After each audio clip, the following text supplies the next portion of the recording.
Eles recorrem nos mesmos pontos, eles não conseguem fazer com que as provas sejam demolidas por meio de argumentos.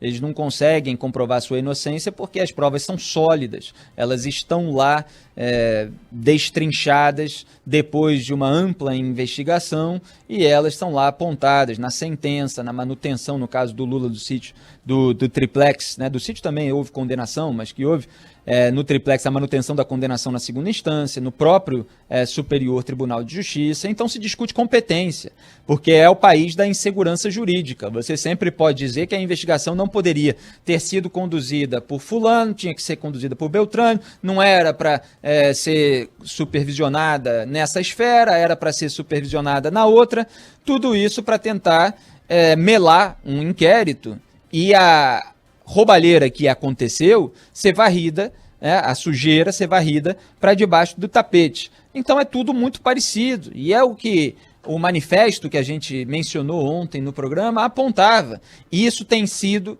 o recurso comum em todas as últimas grandes operações no Brasil que atingiram pessoas poderosas.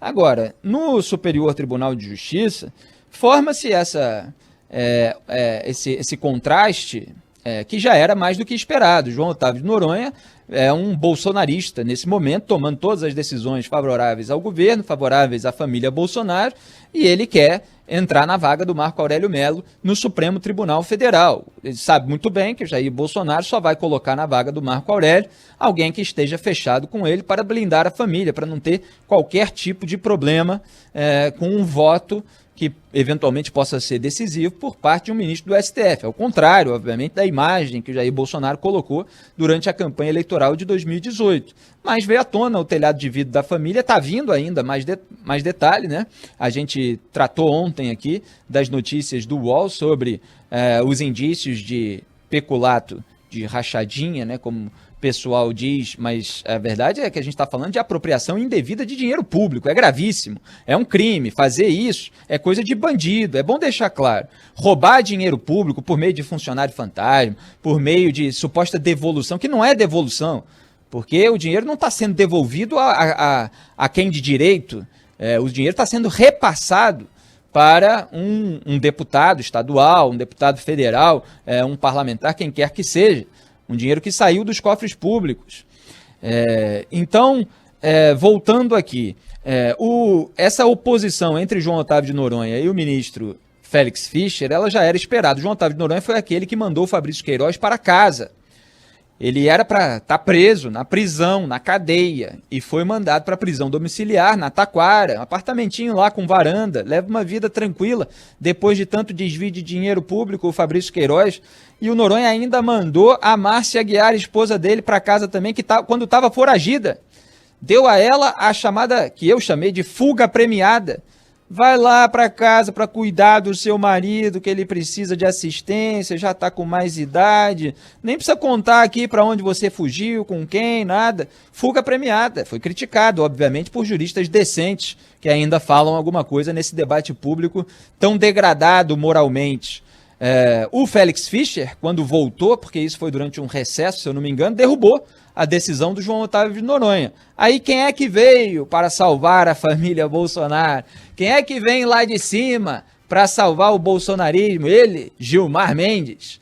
Gilmar Mendes foi e sem precisar deixar o Queiroz sequer sair de casa para ir para a cadeia cumprindo a decisão do Félix Fischer, seguraram lá o Queiroz em casa porque sabiam que Gilmar ia dar a sua canetada e aí manteve a decisão do João Otávio de Noronha. Queiroz e Márcia Aguiar ficaram em casa. Nós estamos monitorando aqui o julgamento dos recursos da defesa do Flávio Bolsonaro no Superior Tribunal de Justiça. Falamos no final do último bloco que o ministro Reinaldo Soares da Fonseca havia feito 2-1 contra o Flávio Bolsonaro no placar e acabou de sair mais um voto, do ministro Ribeiro Dantas, formando maioria contra o pedido da defesa do Flávio Bolsonaro.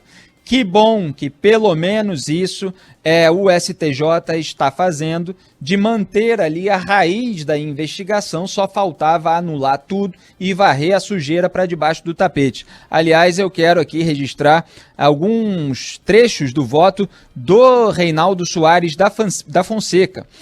Ele falou que não houve solicitação de ampliação do RIF, que é o relatório de inteligência financeira, por e-mail, muito menos quebra de sigilo bancário. Ou seja, está defendendo que o MP do Rio de Janeiro solicitou os dados sobre o Flávio Bolsonaro e o Fabrício Queiroz dentro dos canais oficiais de comunicação dos dois órgãos, que é aquilo que eu mostro desde o começo desse caso e que o Supremo Tribunal Federal decidiu em plenário quando analisou aquela decisão do Dias Toffoli, tomada durante um recesso judiciário de paralisar todas as investigações do Brasil baseadas em dados do COAF, segurou, portanto, a investigação do Flávio por 4 meses, durante os quais a família Bolsonaro estava sabotando a CPI da Lava Toga, que investigaria o Toffoli, né? Um segurou uma investigação, os outros seguraram ali uma CPI. Mas a decisão do Toffoli, 4 meses depois, acabou derrubada. Por isso que o Flávio Bolsonaro está aí recorrendo ainda, não conseguiu matar a investigação de uma forma completa até hoje, embora tenha matado ali a quebra do sigilo bancário. Continua o Reinaldo Soares da Fonseca. Preciso ler isso aqui porque analisei muito esse caso e ele está confirmando. Aspas, os relatórios não indicam extratos bancários, indicam operações específicas relacionadas à investigação, que foi considerada como uma análise preliminar de suspeita. O nível de detalhamento das informações, ou seja, está se referindo às informações fornecidas pelo COAF, é definido em razão de sua finalidade. O COAF não tem como informar apenas valores globais, uma vez que sua finalidade diz respeito a operações suspeitas, motivo pelo qual são essas as informações que constam em seu banco de dados, incluindo data, horário, banco, agência, inclusive o terminal utilizado, em função da possibilidade do exame investigativo do fracionamento. Fecho aspas. O que ele está dizendo aqui é que as informações fornecidas pelo COAF estavam de acordo, elas não foram mais nem menos. Mais, né, obviamente, é o que a defesa do Flávio está alegando. Não, detalharam demais, não podia ter feito isso foi uma quebra informal de sigilo bancário. Conversa fiada.